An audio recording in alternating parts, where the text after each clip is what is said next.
Сега, јас најав дека денес ќе продолжам со бројот на цверот. Ќе продолжам и следната сабота, најверојатно. Ако Господ даде.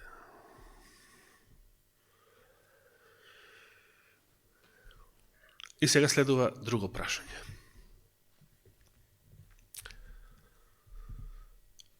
Дали бројот 666 е бројот на Google во неговото лого? Дали бројот 666 е бројот што се наоѓа во патентот на Бил Гейтс за неговата нанобот апликација за читање и контрола на сите функции и статус, имунитетен статус на организмот, бидејќи во патентот уште лани од пролетоска се ширеше таа информација дека во бројот на патентот се наоѓаат 3 шески и некои нули помеѓу нив. Дали е тоа бројот на цверот? Дали бројот на цверот треба да го бараме во патентот на Бил Гейтс, во логото на Google, во некој баркод? Минатата година имавме книги, кога уште пред да постои интернет, кога се печатеа книги, јас знам една православна таква книга на грчки јазик, се уште ја чувам дома, во врска со оваа тематика, бројот на цверот, жигот на цверот, антихристот. Таму се споменува како почетни најави за жигот, кога првпат се појави баркод за производите и неговото ласерско скенирање при наплата на каса во маркетите. Дури имаше слика кај што првите баркоди, или барем некои, навистина има 3 шески. И трите шески стоја на од сите линии на баркодот, на почеток, првите баркоди беа такви што првата, последната и една средишна линија беа повисоки од другите. И на тие, значи, повисоките 3 имаше шески од озгора, потоа ги избришаа шеските, но остана баркоди со 3 повисоки линии во однос на останатите и потоа ги скратија и нив за да сите линии бидат исти. Ниту таму не и не беше бројот на цверот. Така.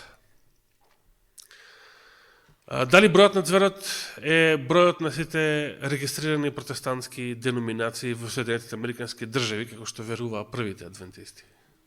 Не. Ни таму не е бројот на цверот.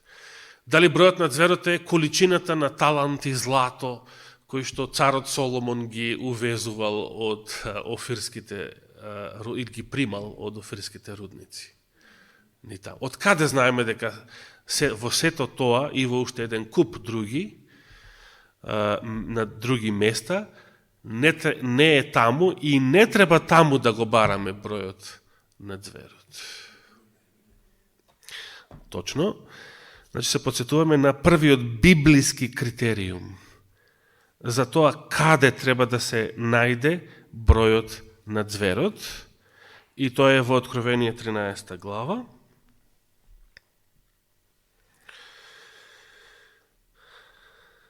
Седумнаесетиот стих вели: та никој да не може ни да купува, ниту да продава, освен оние што го имаат тој белек или жик, или името на цверот, или што трето, бројот на името негово.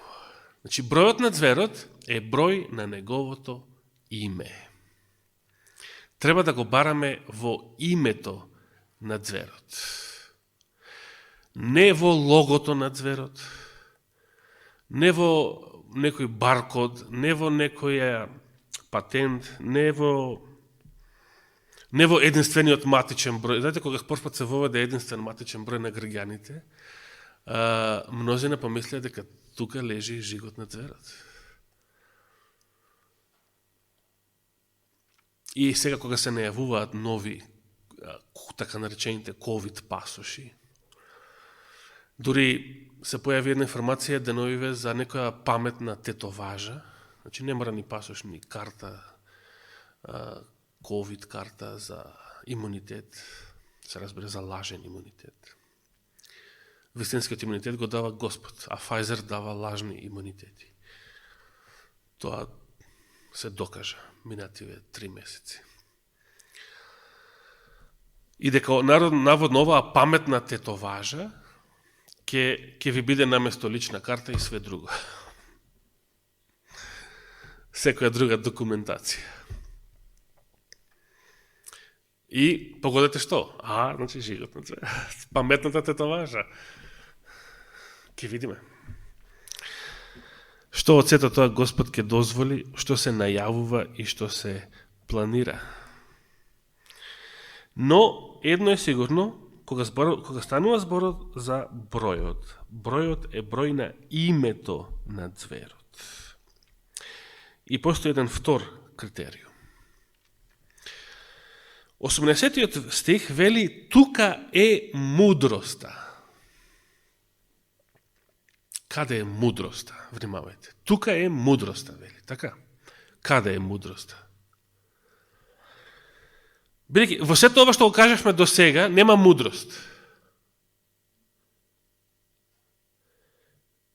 Тука е мудроста. Кој има што? Ум. Што е умот? Дали вели кој има телефон, кој има дигитрон, кој има лаптоп? Тоа го вели? Не. Што е дигитронот во вашите телефони? Во лаптопи, во други уреди? Апликација, велат. Сега, постои една најстара апликација, најстар софтвер, кој што се вика ум. И Библијата не повикува кој има ум, што да направи? Да го пресмета бројот на зверот. Со други зборови, бројот на зверот е нешто што треба да се пресмета. Бројот на зверот не е натацна сервирана информација. Значи, бројот на зверот не може да бидат 666 таланти злато, како што денес проповеда новата теологија, дека тоа е. Зошто? Затоа што тие текстови што ги читаме во летописи, односно во Цареви, исто така, на двете места, за тие таланти злата, е една готова информација. Таму нема што да се пресметува таму. Значи, мудроста не е во новата теологија. Новата теологија е безумна, а не мудра. Новата теологија нема ум.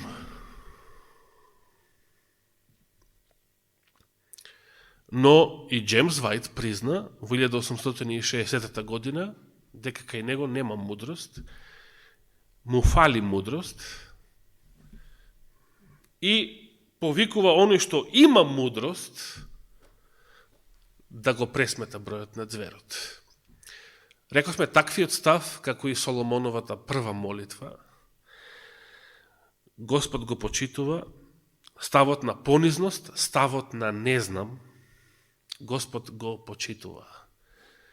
И затоа им дал мудрост. Затоа што покажале таква понизност, потоа, како и на Соломон, после неговата прва молитва, Господ им дава мудрост потоа.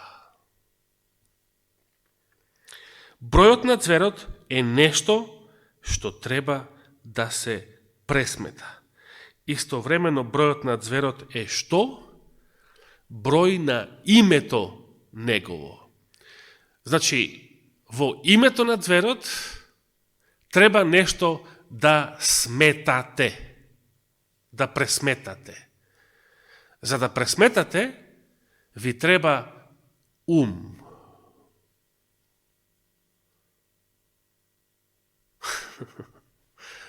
Знаете зашто ви треба ум? Името на зверот, како и секој име, се пишува со што? Со букви. Дали вашите дигитрони може да сметаат или телефони, или лаптопи, или со букви? Ај пробајте на телефон или лаптоп да соберете В плюс Д и разни други букви и да добиете резултат. Можете? Значи внесете букви. Не можете нито да ги внесете. Дигитронската апликација не ви дава опција да внесувате букви или ви дава. Може во Дигитрон може да внесеш букви, за да собереш или одземеш или помножиш букви. На било кој. На телефонот може да внесеш букви. Например, собери В плюс Д плюс С. Колко? Може да се собери. Зошто го велам ова? Затоа што името, од една страна треба нешто да се пресмета, од друга страна е името. Бројот е број на името. Името, било кое име, се пишува со што? Со букви или со бројки? Со букви.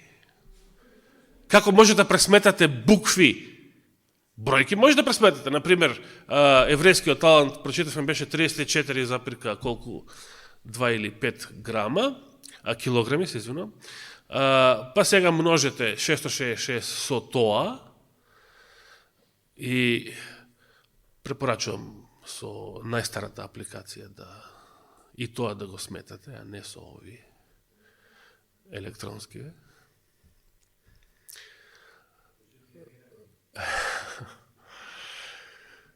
Значи, кога имаш бројки, можеш да сметаш со бројки. И сме научиле цел живот да сметаме од прво отделение со бројки.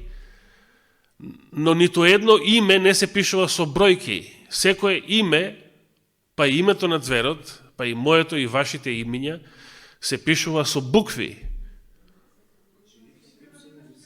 Значи, колко е X плюс Y плюс Z?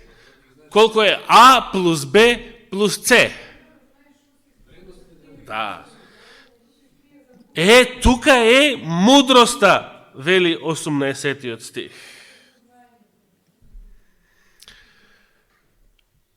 И потоа вели, кој има ум, нека го пресмета бројот на зверот, бидејќи е број на човек и бројот му е колку? Ке го замолам брат Борче. Ај отвори ја прво гематријата.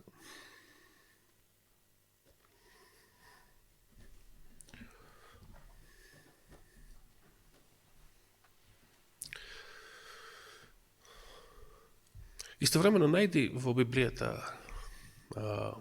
овој стих, 13-18, во King James Version, кај што ќе ти го покаже оригиналот, автоматски за секој збор.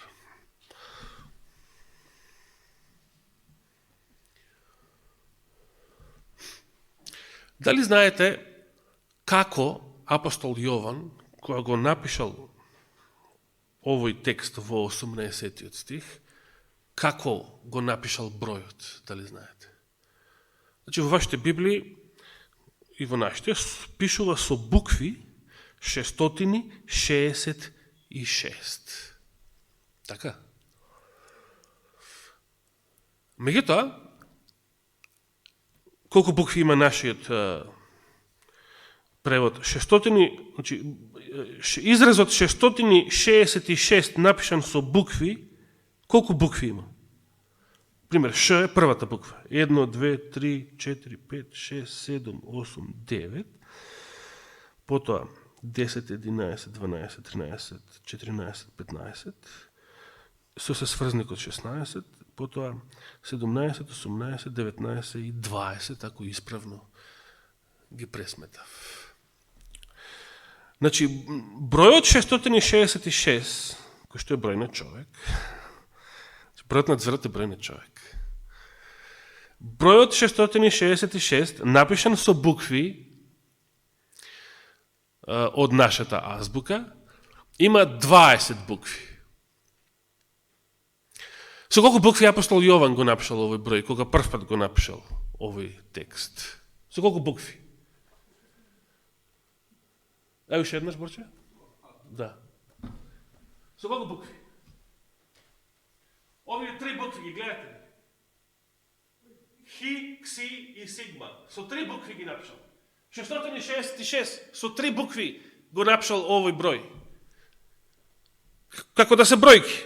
666 напишан во бројки е троцифрен број, три цифри, но за да го напишеме ние со букви, ни треба 20 карактери, односно букви.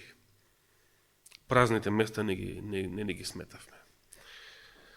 На апостол Јован му треба само 3 букви од грчкиот алфабет, за да го напише бројот 666. Е како? Е како?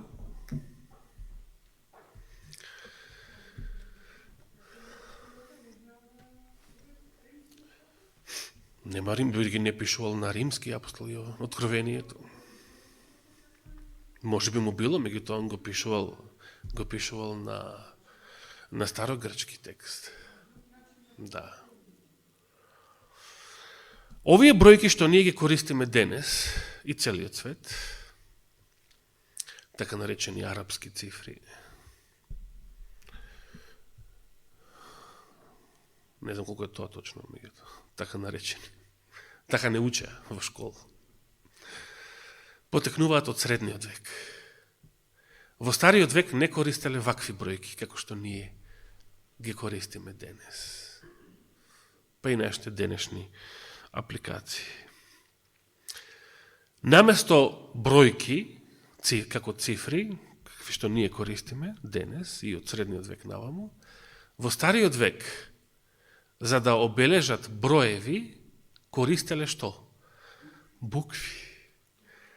Тој принцип, значи, секоја буква од алфабетот или од римската, латинската абецеда, значи, буквите да имаат истовремено да имаат бројна вредност, да бидат броеви и да се користат како броеви. Значи, гледате, бројот 600 на старогрчки е со хи, со икс. Со ро или со р е бројот 100. Ако отворите класична некоја грчка Библија, ќе видите наместо бројка, пример 24 глава или 115 псалм, наместо тие бројки, ќе видите букви. Пример, псалм К, А. Да. Или Р, И да речеме С. XL, значи најпознати ви се бројните изрази на латинската абецеда. XL. Што значи? 40. Да отвориме сега гематријата.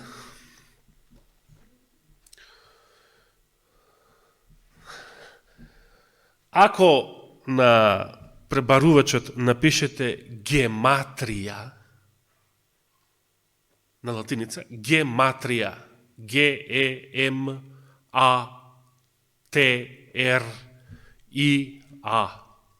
гематрија, помеѓу многото резултати ќе го добиете ова. Гематрија е назив на самиот принцип што го знаеле старите народи и го употребувале, а тоа е секоја бројка од нивната азбука да има бројна вредност. Според тоа и секое име или збор, бидејќи тој се пише со букви и бидејќи буквите имаат бројна вредност, значи секое име, како име може да има бројна вредност. Тој принцип се нарекува гематрија. Например, тука гледате во еврејскиот алефбет какви бројни вредности постојат за буквите од еврејската азбука. Потоа има во целата таа страница и за грчката азбука, а најпозната вам ви е латинската абецеда. И како се пишуваат бројките, броевите, со помош на латинската абецеда, односно така наречените римски броеви. Тој принцип се нарекува гематрија. И со него ќе продолжиме следната сабота, ако даде Господ живот и здравие. Нека му е фала и слава вечно. Амин. Оче наш, те благодариме за денешниот саботен ден, за Твојата голема милост, за Твојата голема заштита, за Твојата голема благодат и за сето претходно минато, но посебно за ова измината година, откако започна кризата, која што самите нејзини планери ја нарекоа криза, која што ќе остане. Не е нешто што ќе помине и ќе се вратиме во некаква поранешна нормала. За оваа година дена што измина за мене брзо, можам само да ти благодарам, Господи, и заради Твоето водство и благодат можеме да се надеваме дека и сега предстојната иднина е нешто што совршено се наоѓа под Твоја контрола и зашто ние не треба да се грижиме. Затоа сите наши грижи ти ги предаваме Тебе. Не плаши ниту зверот, ниту неговата икона, ниту неговиот број. Но ти благодариме за мудроста со кој што можеме да ги препознаваме и знаците на времето и она што се случува во светот и да го разликуваме од лажните дезинформации. Бидејќи постојат и многу такви кои што се пуштени само за да заведат, да измамат и да разочараат. Те молиме, Господи, најмногу за нашите болни, те молиме за сестра Мимица, за сестра Ката, брат Стојан, сестра Стефка. Те молиме за сите кои што се на пат, те молиме за сите кои што се во разни неволи и искушенија, кои што се разочарани, соблазнети, ја загубиле верата, ја загубиле и љубовта кон Тебе и Словото Твое. Те молиме за сите нив, Господи, допри ги одново нивните срца, охрабри ги, исцели ги, ојачај ги, привлечи ги кон Тебе со Твојата силна љубов. Води не и чувај не во остатокот од саботниот ден, а за тоа Ти благодариме во Христово име. Амин.